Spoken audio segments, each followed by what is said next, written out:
Hey everybody, welcome to episode 161 of the Bonehead podcast, where we talk all things Blood Bowl.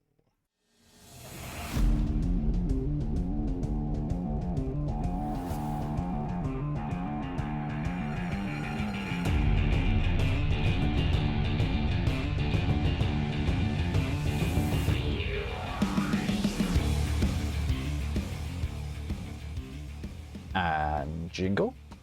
Welcome back. I'm Ben, and once again I'm joined by Blood Tithe Ben. BT, how you doing? Hello, I'm good. I'm in the gallery room today. In the very exciting Museum of Art. Similarly is Trips. Trips, how you doing today? All right? Very good, thank you. It's like the battle of the busy backgrounds. We were kind of joking before because Ben's had to move. We've had to move the recording day today, so thank you guys both very much for that. But Ben, you said that you've built a desk out of old codices. Yeah, I've got a big stack of just redundant codexes which I use to prop things up. So now I've got my laptop at an ideal height.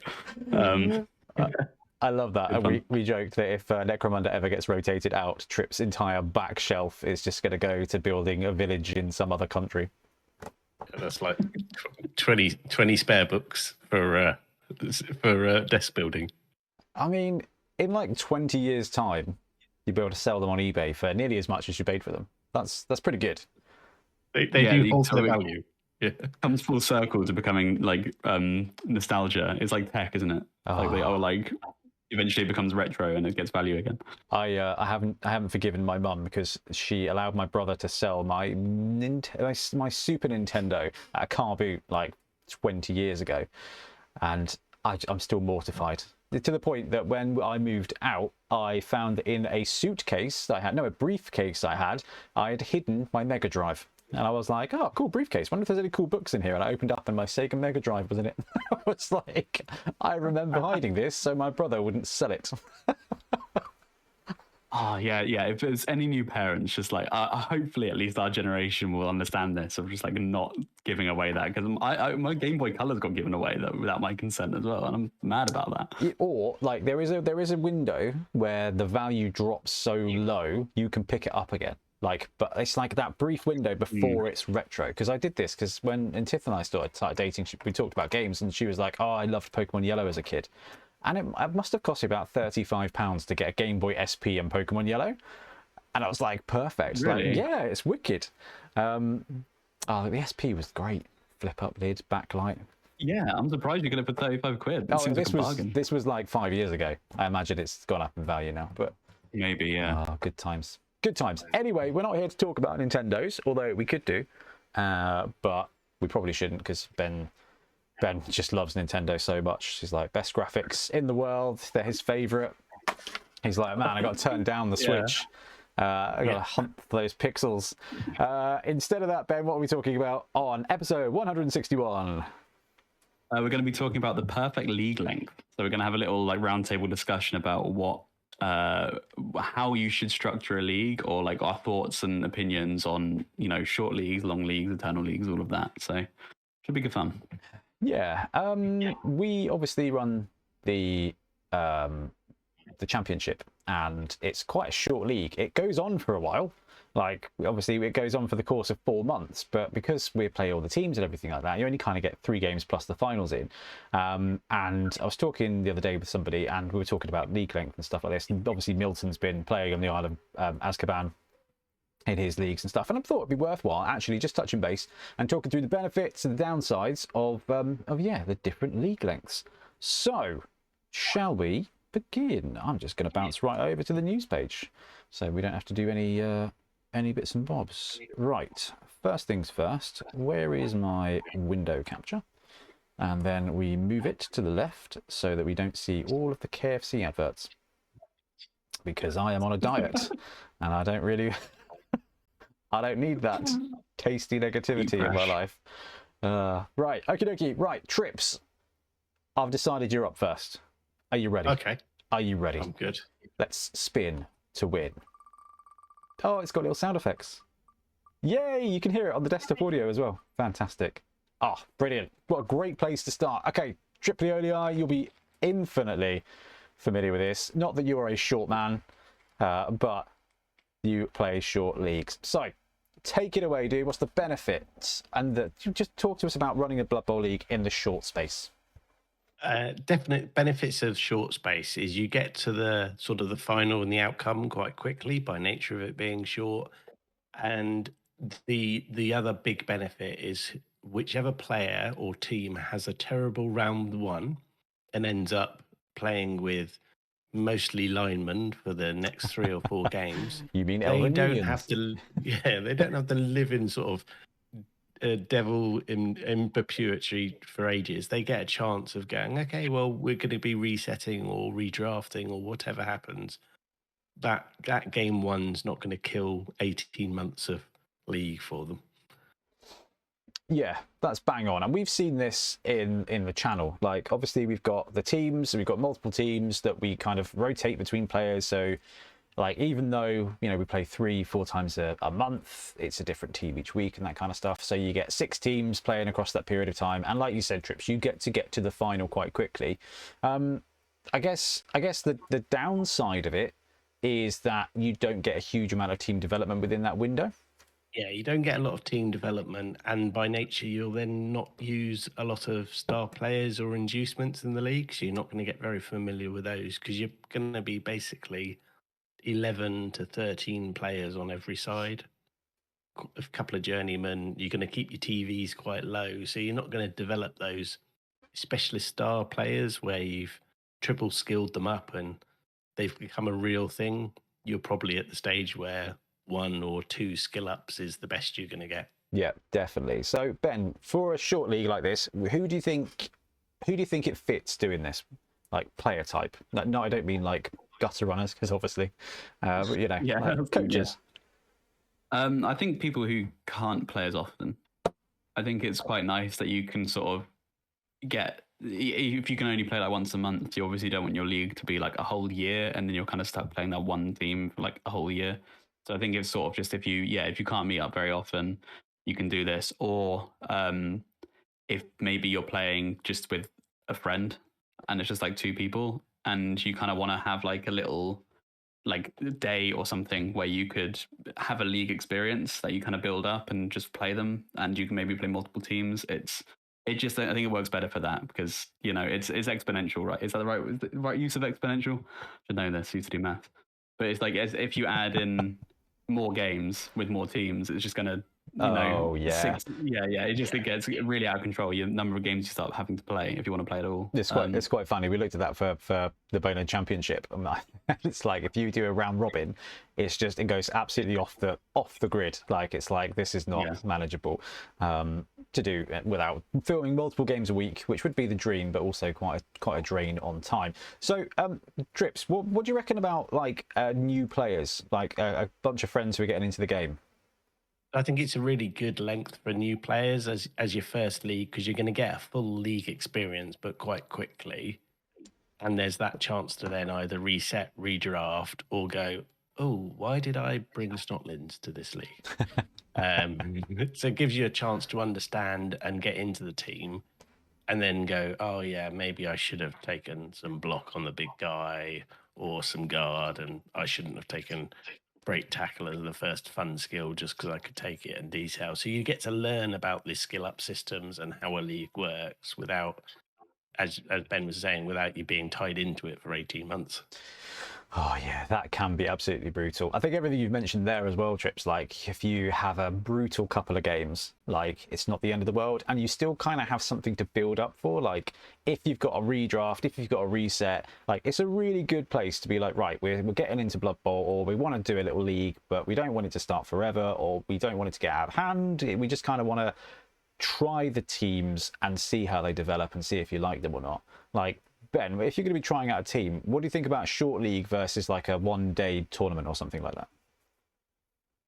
I think I would prefer a tournament if you want to like experience a team, because I feel like a tournament team with like a build and skill packages gives a better impression of how the team plays than necessarily like a vanilla thing. So like by the time you're in the 4th game, you might have what that team is meant to be doing. Yeah. Like you finally get there and then you don't really experience it. So I think yeah, and like you say, I think it can be quite imbalanced because some teams start leagues really powerful Skaven. compared to other ones. Yeah, and like Amazons and things, and then they kind of like fall off as other teams get better.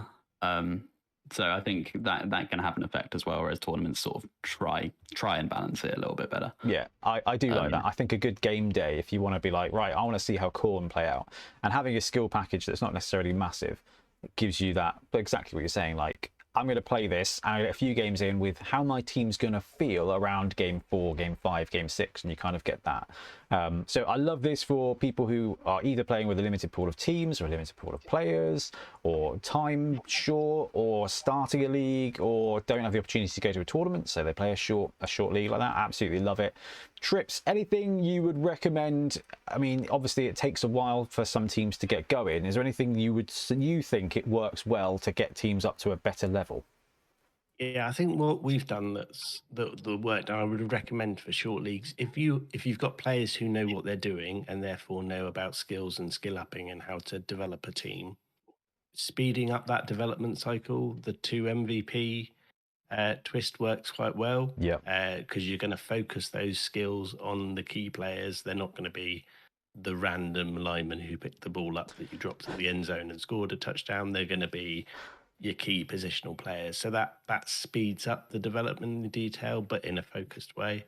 That's quite a good way to do it. And to have it that you can actually roll those teams into a future league in the detail, because then they're not that far advanced. They're only going to be maybe an 1200 TV, and you've started to build that personality, and then you're not punishing someone for actually having managed to get 3 touchdowns on a single player. Yeah, no, bang on. I do. If you want to kind of turbo your teams a little bit, maybe just like a pick 3 MVP, which is pretty standard, plus you chuck in a D16 MVP as well.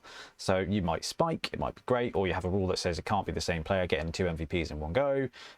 It just gives you the opportunity to kind of start adding stuff to your teams. How you balance redraft after a short one is quite challenging, because if you bang everyone down to 1 million, it can be a bit challenging. So I'd say, you know, have a roll up where like second season short team leagues can either play on, or it's just up to 1100 TV. I mean, flex the draft just so you're not penalizing everything you guys said. Like, you want to keep your stuff without it being overpowered, but if you're only playing 3-4 kind of games, that TV limit is not going to be massive anyway. And I don't know about you two, but TV management, in the view of knowing what inducements and stuff you want to run, is such an important thing for all leagues that I think you've got to know. Like, it's just one of the things that you cannot cut out of the game, I think.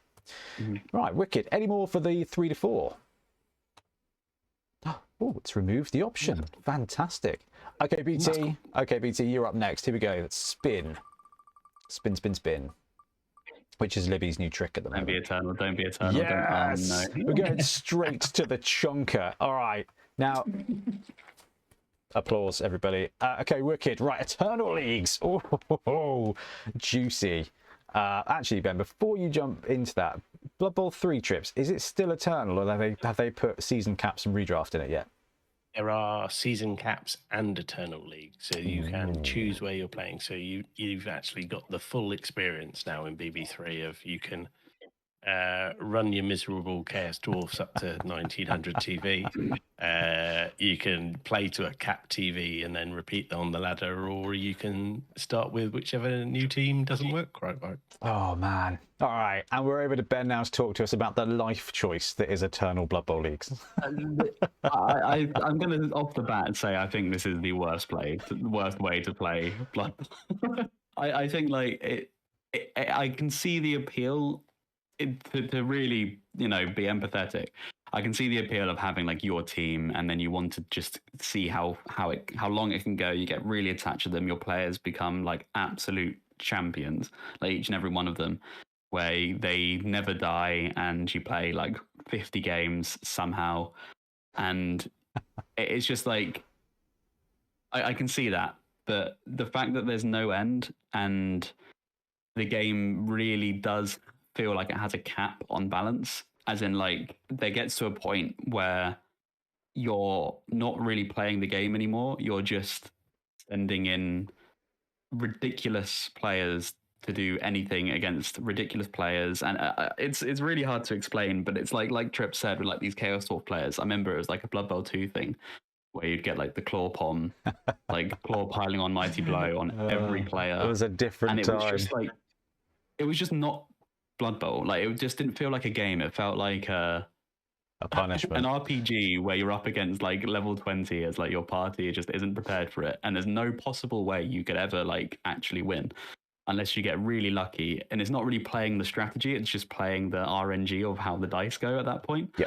And it's for me, at least, this is my impression of it and my opinion of it. I think it's more exciting when you can reset a bit and have a new experience and level the playing field, and it just becomes a lot more like, I think Milton was saying as well, his stories in the Isle of Wight, where he would go up against like a 2300 TV team with his like vanilla team, and he gets like enough inducements to buy a half the star player roster. Yeah, just bring two teams. Yeah. Yeah, exactly. And then it's just like, what? It's just not. Yeah, I don't see the game balance there. So it doesn't. Before we get Trips's view on this one, you just mentioned there like about like having the lack of a reset, the lack of like a balancing point. Trips is deep into a whole lot of actual real life sports. So I thought it'd be cool to get your view on like Eternal League versus what you see in real world sports, Trips. So I think the thing with Eternal Leagues is there's that view that you're going to build a franchise, you will be the general manager and the coach, and you'll develop them over years and seasons and details. I think the reality is Blood Bowl's a little harsher as a game than that, and it doesn't work as well from like a 1500 TV up. So you might get to the point where you've developed the super squad and the detail, but whether it's really as much of a fun game at that stage, where every time you roll, you're like, right, I have a skill reroll for this, and a skill reroll for that, and a skill reroll for this. Like in real life, it's not like the players can gain an extra arm after they finish a game. It's like the development is a bit more incremental. Oh, 10 out of 10 would watch that. I would watch that sport. It's the draft today. But there is that real part of the Eternal League where you get to go, well, what would it be like if I got to have every gutter runner have all of the skills that you want? And you're like, well, at that point, you're probably going to taken out and shot by the rest of the coaches. But you get to do the things that you would never get to do otherwise, because you're never going to run a TV of 2000 at a tournament. No one's ever going to turn up and go, yeah, let's run a 2000 TV tournament today and see how fun that's going to be. So I love that. I love that. I think that there is a place for Eternal Leagues, but it is very much like a closed door thing. Like, and that's just not where Blood Bowl is anymore. Like, if there's 3-4 of you and you've been playing your teams for years and they develop, and it's just, you kind of like you both have kind of said, like, you stop playing Blood Bowl the game and you start playing your league the game. And in Magic the Gathering, there's like there's a format which is there's a couple of different formats which are like eternal, right? And it's all the cards from all of time, and the power is like the whole point of it, though. The whole point of that is that you can just play absolute overpowered nonsense, but that you know your opponent is coming to play absolute nonsense as well. So in the way of like deep Blood Bowl complexities, I do get that, and I do love it, but it's just so deep. It's like Ben ending up as like a level 15 druid. Like, you are just like, you have played this for years, and this is now all about you. And I think that level of experience is phenomenal, but it is like the very tip of the iceberg. Like, the lowest percentage of people could get there, and I think that's wicked. And as far as like the legacy version is, like, I think it's really cool and really impressive. But, and this is really funny because this is a stupid sentence for any wargaming, let alone Blood Bowl, but it's just not realistic. Like, sports have resets. They have salary caps, they have seasons, they have a draft, which is tonight, actually. I realised this while you were talking, Trips. I was like, oh, it's the 24th. So it's the NFL draft starts today. They have those, and it's such an important part of sports to have that reset. This year's our year and that kind of stuff. I think that's the bit that makes it the least believable. Like, you can press the I believe button on that guy gaining 2 extra arms, like, fine. But like, the fact he's never been fired and never asked to renegotiate his salary is madness in this world. So yeah, interesting one. Very interesting. I think that's the key issue with Eternal Leagues compared to real life sports league is the other impacts that are there for Eternal of aging and money and transfers and draft. None of those mechanisms are built into the base game. It used to be, because didn't it would be unbelievably complicated. So that's the big difference, and it's probably we've probably all wanted to run a team eternally at some point. It's probably a team we've done quite well with, but the other thing with an Eternal League is that not every player in your league is going to want to run it as Eternal, and there is a real barrier to entrance. So you will start to run out of players. The most barrier to entrance, because like Ben said, you're not playing Blood Bowl anymore, so you can't really come along and be like, like, it's been really interesting because I've been looking at the old world recently, and the actual like Games Workshop core comp, like the army composition for old world, doesn't work as well as people want it to. So there is now like fractious groups of people who are saying this is how you should comp the old world, and certain tournaments are aligning to different things. And I read a little article the other day. It was like, Games Workshop needs to get hold of this, because you can no longer you can no longer buy an old world army as per Games Workshop, because you're going to take it to a tournament or an event and they're not going to allow it. It's illegal, and it's creating this bit of a divide. And actually, Eternal Leagues are almost similar, but to the point where you can play, but you can't play. Like your point about Milton, like you're rocking up and you're playing a 1100 third game team against a 2300 30th year game. You know, the additions as Blood Bowl goes through does a good job of resetting it. But I think just as part of sports, I think, you know, like Trip said, you want to be the coach, you want to be the general manager. A big part of being a general manager is having to cut people. And I think that's just a really important part of Blood Bowl. Not only does it help with balance and means that people can play decent games against you, it's also like, it's a great bit of off the field thing, and it's really fun to do the redraft and be like, all right, I got to lose one of these guys. Like, this is tough. And I think there should be further rules for Games Workshop for drafts, strips, for trading, for selling players, to generating cap, taking loans so that you can afford those extra players. I think we should have that, but it's not there now. No, and in the old editions, yeah, I was going to say, in the old editions, there used to be some add-in rules for like the draft or the crush, and the crush. And we've got within sevens, you've got the sort of not the aging rules, but almost the I'm too good to play this rule. Yeah. Within some of the other variants, there are caps and ways of playing. So there is the potential there. But yeah, if you're going to play an Eternal League, you probably need to come up with those before you get to the point that you need them. Oh yeah, definitely.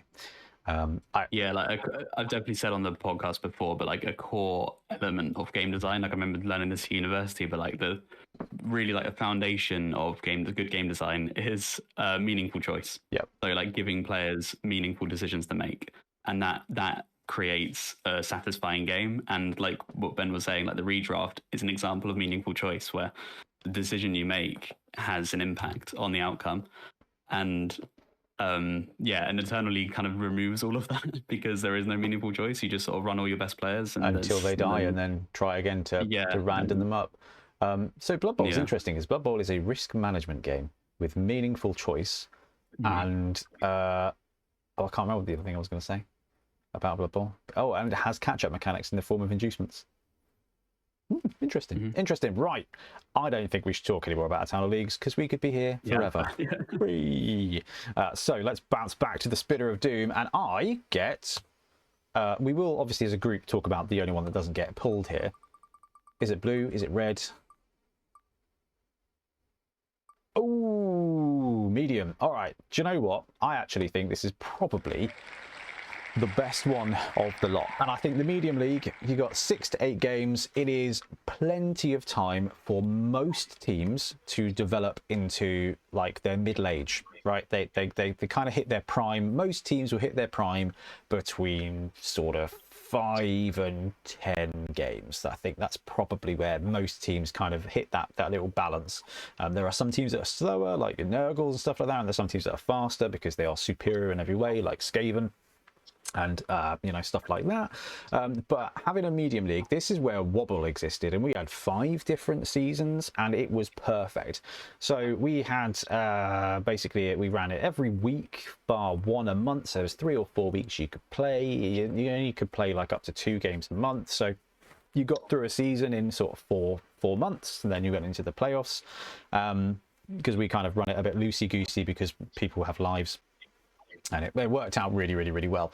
And that kind of 6 to 8 game length was really good for getting your teams up to where they wanted to be, but also meant, like to Trips, your point about short leagues earlier, if you get murdered in the first couple of games, you just kind of have to take the L for game 3 or game 4 and then bounce back in game 5. And having like 6 or 8 games with a decent kind of playoff bracket gives you that chance to go, oh yeah, I went 0-3 and then I won the 5 remaining games and actually ended up with a winning record, and I won my division and I went into the playoffs in a really good place. Like, it gives that element of like that come from behind underdog win that the shorter leagues don't necessarily do. Obviously shorter leagues you can bin it off and it's less of an investment. Like the medium leagues, while it's great for team development, it's great for you to experience it. Even a league that's 6 to 8 games, even if you're playing 2 games a month, it can go on for quite a while, and your team can, if it goes badly, it can be demotivating. So while I think 6 to 8 is probably the best amount of time to run a league, to develop your teams, have a playoffs, and then have a bit of a reset, whether it's a cap refresh. We did redrafting, but we used to put a redraft cap on it. So I think it was 1250, maybe 1300, which kept things pretty reasonable. But it meant that you had 6 to 8 games, and if you were a 2, right, we do refer to some teams as 2-season teams, right? So Nurgle and Black Orcs, I think, are a season 2 kind of team where you play one team to level up your players, and then the next season you can afford to bring almost everybody back, and they're in a much better place, and you can kind of really start to win. So a medium league I like for the duration that gives you your team the opportunity to develop, but on the downside, it can be a little long for real life, and it can be a little long if your team gets murdered and you need to drop, or you just don't see the point in playing anymore, because it can be quite a few games left on that. I don't know, Ben, you played Wobble quite a few times. What do you reckon to the 6 to 8 game region? Yeah, I think you're right with the redraft point. Like, I think this is a good league to play if you're doing redrafts. I think if you want to get a team that you get attached to and you don't mind playing them in 2 seasons, and you're not necessarily hooked on playing just one team every time or a different team every time, then this is ideal. This is really good for that. And you sort of get like the climax, and then you get like, okay, we can reset again. I try again. Maybe like you say, I lost a couple of players at the beginning. I think, yeah, if you're like how I used to like playing, where it was like a different team every time, it can be a little bit too short, I think, sometimes, especially if you're like in the 6th category, because I did have that experience where I lost like a high elf blitzer and I think a catcher in like the first game. It takes you 4 games to recover, right? Yeah, I really struggled to get back going after that. So I never really got to properly experience them, I think. But yeah, if you're redrafting, it's great. What do you reckon, Trips? Yeah, for me, I mean, it's a really good length because you'll tend to see the better teams in terms of how they're played come to the top. In a short league, you can win 2 games by great dice and end up in the playoffs. In a longer league, you've got to play well more consistently, and you'll see that happen. The other advantage is the playoffs are a better length of games to the league compared to a short league. So if you are redrafting and detailed, it doesn't mean, oh, I've made the playoffs and all of a sudden I've had twice as many games and therefore my team's way better. you've got a little bit of benefit, but you've probably also run into someone that you weren't that happy to play. And how many times in Wobble did we see, particularly in the semi-finals, some poor team get absolutely murdered? Yeah. See, that Yeah. at least is very representative of how it works in real sports. If you're using seeding, anyway. Well, there's been some. Yeah. Poor old Purdy a couple of years ago, literally nearly got murdered. Yeah. I think this is it's a really interesting one. I've got some thoughts as we've been talking, actually, that I think probably caps where we feel.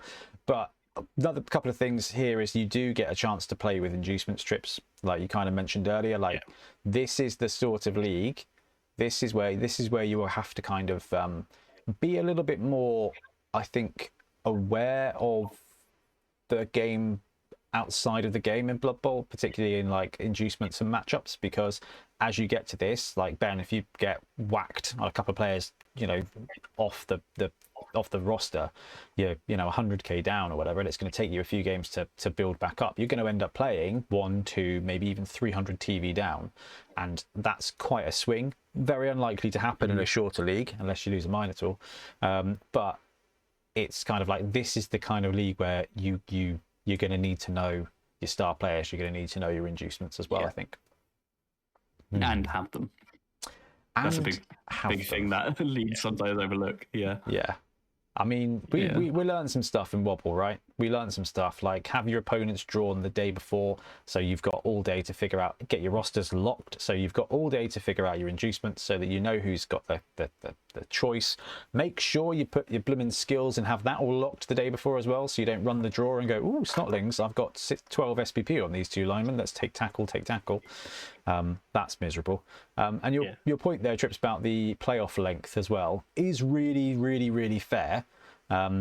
What I would say is if you're running the shorter leagues, have the people in the playoffs run their playoff games and just offer like potentially friendlies for other teams to start. Like, okay, I'm bringing Blackhawks next season. There's 2 weeks of playoffs. I get 2 friendly games in with other people, and we just see how they go and build up some SPP.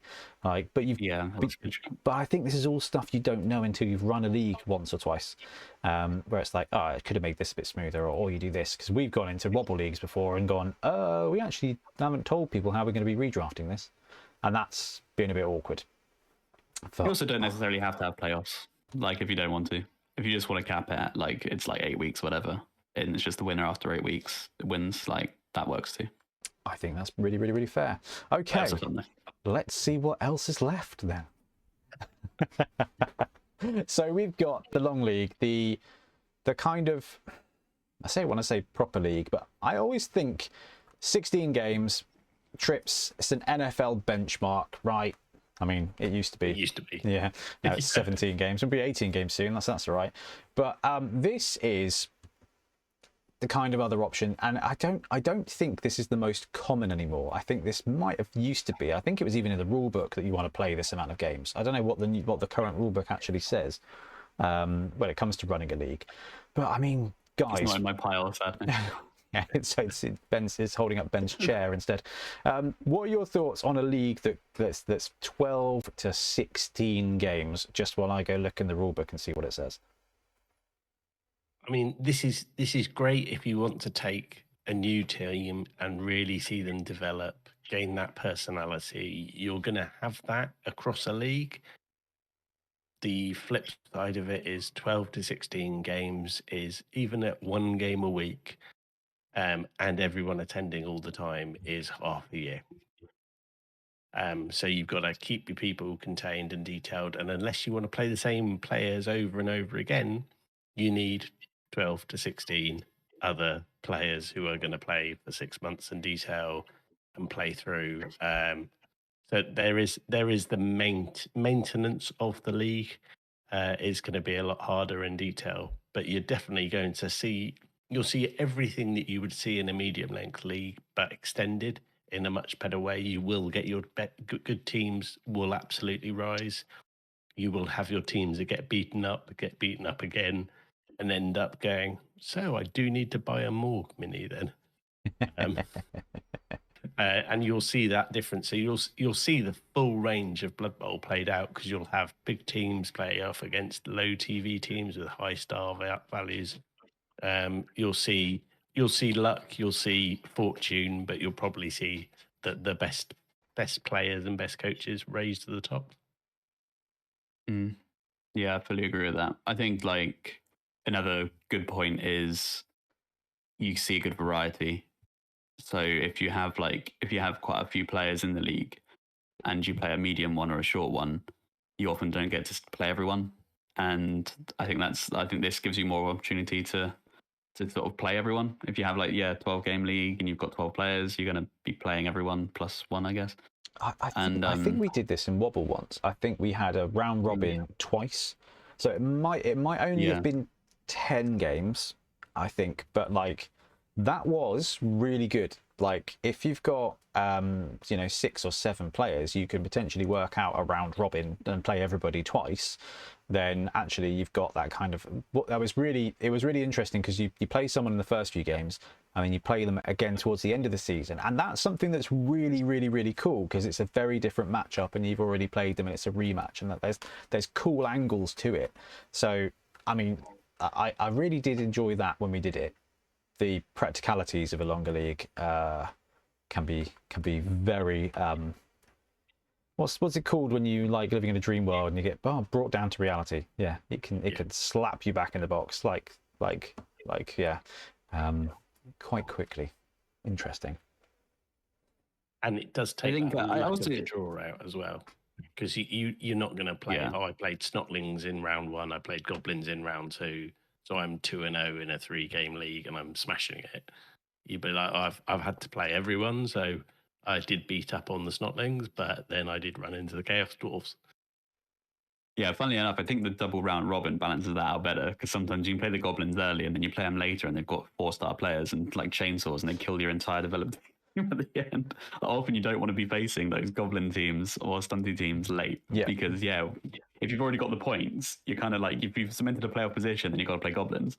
You're like, oh no. Do you know, I think the way we did it in Wobble 2 or maybe Wobble 3 was round robin twice, but we didn't give a schedule, so it was like just figure it out, because if people have to bow out, it's okay, and we'll match you up to whoever's next. So some of the more opportunistic coaches would arrange the games against victim teams, like quite early on, to be like, I don't want to play dwarfs later in the league. Let's get my game against dwarves. Let's get it in early, because that's just going to be fine, like, to recover. Which has its advantages and it has its disadvantages. It really depends what you're playing in the league for. Like, it's really interesting, isn't it? As we're talking through each of these stages, we're kind of like, there's different challenges to it. But I think as we kind of put a bit of a bow on the different versions, like, Ben, what's your thought on the coming to play mentality for each of these leagues? As in, like, attitude to turning up. What do you mean? I mean, like, we talked about the Eternal League and how if you're going to be playing in an Eternal League, you know what you're getting yourself in for. Like, when it comes to the other versions of League, like, what are the things you want to be considering, and what are the things you kind of want to know, like, as you're signing up for like a longer league or very short league? Yeah, I think knowing like how the pairings work really matters, because like you said with Wobble, I think it was kind of like, we organized games based on availability, and like the players were like, I could play you. I've seen that happen. I think if you encourage, like, okay, it is weekly, we really want you to turn up weekly, and then like the league commissioner organizes the pairings and just like runs that, it becomes a little bit easier to manage, like that, especially with like a longer one, like you encouraging everyone to play each other, or like in a medium one, avoiding those like early matchup advantages. I think knowing how often you can actually get there and knowing how reliable everyone else is really important. It often goes unsaid, and like people don't like to talk about it and like create these expectations for what is essentially a cool club night. But I think when you're getting into a league, it's like just Eternal doesn't matter so much, but like the other ones, it does matter, I think, to be able to make it weekly or monthly or whatever, however often you play. Yeah. Yeah, if you got someone that can only play 2 weeks out of 4, then that's going to change the dynamics of the team and the league quite a lot. Exactly. And Yeah. definitely the longer the league goes, the more you need to have the basis of how's the league going to work and what are we going to do when we get here. And you do really need someone to hold it together. You do need a league administrator to deal with those issues and also work through, okay, well, we're 10 weeks in, we're 2 weeks off the playoffs, and we've got 3 teams that have got 6 games left. What are we going to do? Yeah, been there. Warhammer did a great job with the assist of tour play running the last couple of Wobble seasons. It's interesting. Like, I think one thing Wobble got really right at its heyday was having a 2 game per month max, because it meant that those players that could come more than that got the opportunity to run a second team. But this was in an open league format, and it kind of kept teams from running ahead, but it also meant that those people who had less impact on their calendar, they could be like, yeah, no, I can play twice, and then I'm going to bring a Dark Elf team as well. Like, let's just see how they go. And I think John did this trips in the Entoyment League last year as well. The year before, because I think he had to fill in, but he ended running 2 teams, and I think he managed to get both of them into the playoffs actually, which was a little bit awkward. Showing off there, Leoric. Yeah, that's yeah. But I think what you guys have said there is, like, having that structure where people know like what the league is about is really important. But the beautiful thing about Blood Bowl League is it's an RPG framework that also works for competition. So if you are just playing with your brother and your best mate, and you're just playing teams and they're developing, and you're going to play 3 games each and then take it to the final, like, you as a group know what's going on, you know what's up. If you're going to a public league that says, right, we are going to play 8 games over 4 months, and it's an open thing, so you let us know the day before, we'll then match you based on team value or whatever, so you will know the day before who you're playing, so you can get your team value sorted. And it means if you want to come 4 weeks, you can run a second team. Just let us know what you want to do and all this kind of stuff. Like Trip said, you got the league, the commissioner has got to have that all lined up, and you as a league need to know what you're going into. And that brings up other stuff with leagues around, like, conduct, like locking your rosters at certain times, understanding that if you turn up an hour late without saying a damn thing, you're going to get a loss, like, without any shenanigans. Like, that's something that we used to have to do at Wobble all the time, is like, oh, so and so's dropped out, okay, let's rearrange the games. Or we always found a way to make it work, because real life happens, and the beautiful thing about having like an open format meant that we could do that. And it was kind of like, okay, well, I'll drop out and this person could play this person instead, and it worked out quite nicely. But when you're going to a private league versus a public league, that stuff has to be really upfront. Okay, right, when it comes to this, Ben, what's your preferred format here? If you were going to start going to a public league, which one would you rather be joining? For me, it's probably long. Long is probably what I would do. And that goes back to what I said, where I like to play a new team each league. I'm not as interested in redrafting. And I think you get a good experience and a good range of opponents, and it just becomes a little bit more exciting. Sometimes the wind can come out the sails of a medium one a bit too early, where it's like, okay, it's all getting exciting now, and I missed the playoffs, so it's over. Yeah, so that's my attitude towards it. So I like long leagues. Not eternal, golly. Trips. No. For me, it's similar to Ben, but probably the medium. I like the slightly shorter league, because I probably want to play another team. But if I've really enjoyed the team, or they are a 2-season team, if it's a medium league which has got a redraft and a rollover facility, then that sort of works ideally for me. It's I can play a new team in 6 to 8 games time, or I can desperately try and level up this team and get them good in 3 seasons time. Yeah, I love that. So I think the decision on league length is actually a question of real world time, not on game lengths, not on the amount of games I think you get played. Now, obviously, the amount of games you play really, really, really plays into it. But it's that, I think everybody here has mentioned it once or twice, like, I am locked in to this crippled team now. I am playing this team for the next 6 months of my life, and I can't bow out because that'll stitch other people up, even though I'm not having fun anymore. Like, it can happen. Like, it doesn't always happen. Like, part of this is sports roleplay. If your team gets creamed, enjoy it. Like, suck it up. This is sports. Like, go to Cleveland, you'll understand. But like, I think it is a question of real world time. And for me, I think whatever you can get done in 4 months is the right length in my world. So if you've got the days where you could go to club every single Tuesday and it's all fine, over the course of 4 months, that's 16 games. That's 2 teams in a medium league.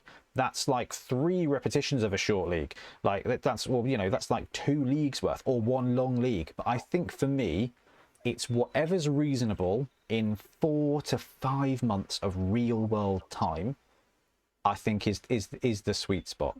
And it's really interesting because I don't know whether the Bonehead Championships are leading me to that, or whether that's just where my mind is, because then you've got 4 months and playoffs, then you've got kind of like a month off to do other stuff, and then you start going into the next one.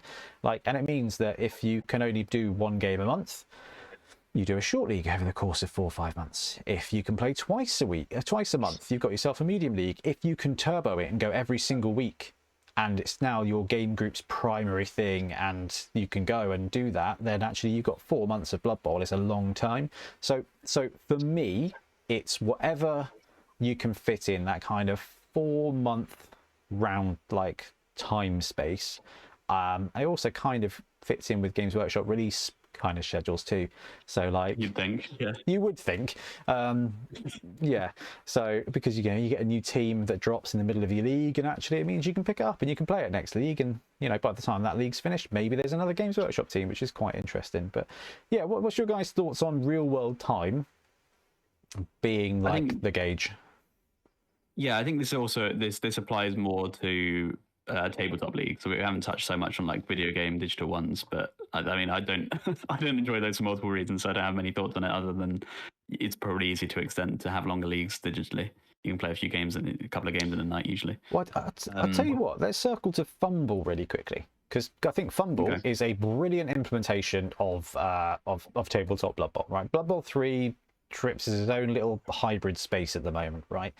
But Fumble is Blood Bowl. It's proper Blood Bowl. And Milton ran a couple of really good Fumble leagues, right? And they were probably, what were they, 6 to 8 game? They were medium length? Yeah, I think they were 8, weren't they? Yeah. Which is, it's a lot easier in theory to get your Fumble games in than it is to tabletop games. So even when you apply like a digital thing that is a really good analog or to tabletop Blood Bowl, like medium's where you want to be. And I think the key for that was repetition. Like, because Fumble and digital games are easier to get to, you kind of don't want to be stuck playing that team as part of a league that isn't an eternal league all the time. But when it comes to digital stuff, having an eternal league that's going on that you just join, play a game to level, it's just a grind as opposed to a competition. Very different vibe. I completely agree, and I think we should probably talk about that on a different episode, because there's something to be said for that. Like, I don't care about seasons, but I can play 3 games this week, so I'm going to log in and do the Necromunda thing and just level my gang up for a bit. But actually, wins and losses don't matter to me as much as developing my team. But yeah, sorry to jump in, because I think that's a really valid point there, Ben. But what are your views on real world time, Drips? So I think for real world time, the thing you've got to know is the league and the players you're playing with, because it's not only your own real world time, it's everybody else. And you probably need to have that discussion before you start and set up the league, because there's nothing worse than a league falling apart because you didn't agree on the time commitment or what people could commit to it. Because it doesn't take a lot of players to drop out of a league and a league will fall over. So having that time discussion beforehand of how long do we want to run this, how much time can we commit, and how do we want to play it, then you've got that shared goal and outcome, which gives you a much better chance of actually getting there. think that shared goal and outcome thing is really very prescient. Now, BT, I know you in your past have done a lot of RPG stuff. In theory, well, at least you bought a lot of D&D books. Yeah. More time reading it than playing it, but yeah. But like when it comes to running an RPG, like that's like probably the worst type of activity to plan with people, right? I've played many campaigns and never finished one. They just eventually like fizzle out. People can get bored. I think that's a really big thing. You kind of touched on it, where it's like, you know, your team isn't doing great and you kind of just can't be bothered.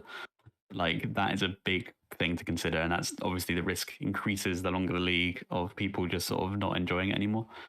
So you do need to factor that in. I think when you can play a game weekly or even more often, you run less into that, as in like you can kind of like blitz through it. Because I think that as it drags on, like you say, if you're like 6 months into it and you're only halfway through, to rock up again another week to play the same thing, it can be pretty tedious. So yeah, that's a big part of it. On that though, I think, because I think you might have said this, Ben, as like whether you bother having playoffs or not. Do you think that playoffs are sweeter after a longer season? Do they have more gravitas? Do they have more meaning? I think so. People know the teams. Like they become infamous, don't they? And then there's like a team which you like probably more often really don't want to win. Like it's becomes less about who you want to win than who you don't want to win. Yeah. Because maybe you run up against them where they destroyed your team. That's and just like that is absolutely sports, which is why I didn't watch the Super Bowl, because I didn't want either of them to win. So I was like, the only person here who's going to win is me, because I'm going to sleep. Yeah. And I think you touch on that. That's something I think. Oh, sorry. When you said RPGs, that I meant to touch on was it's the beauty of the tabletop, and this is what the video games don't have, is that it's a tabletop. You can make up your rules. If you think something isn't working, you can just make it up. Like as a league commissioner, you can just be like, oh, okay, maybe like players in our last league, it was a bit miserable when someone running the elf team or whatever lost 2 players. They were really miserable. Let's maybe work out. Let's maybe just change how death works, because that's something that our players aren't enjoying as much. Like there might not be permadeath. Maybe it's missed 2 games or whatever. It could just be like you can just make it up. If you're not enjoying something, change it. And as long as it's agreed on, or the benefit of having a TO is it doesn't matter if it's agreed on, because the TO can just decide. Yep. Just change it. It's like it's free. I do agree with that. It's funny, but you tend to only get there though once you've done 1 or 2 seasons and experienced it. Yeah, exactly. I would recommend not doing it straight off. Because it can be a bit soft. But no, I think permadeath is a really interesting part of Blood Bowl. Yeah, I like it. Yeah, I think it's fun. Great for teaching kids about loss. Like I think the reason I'm so nihilistic is because I started playing Blood Bowl at a young age, and everything I loved just got murdered. But like, I think that's a really, really, really valid point. It is like it falls into the social contract that Trips mentions. It's like exactly. That's what are you all here to do? And I think that's the best thing, and that's the most fun thing about leagues. But Trips, I would like to get your view on the playoffs. So I think it's an interesting one, playoffs. I think there's also depending on where you are, what are your format and background of sports.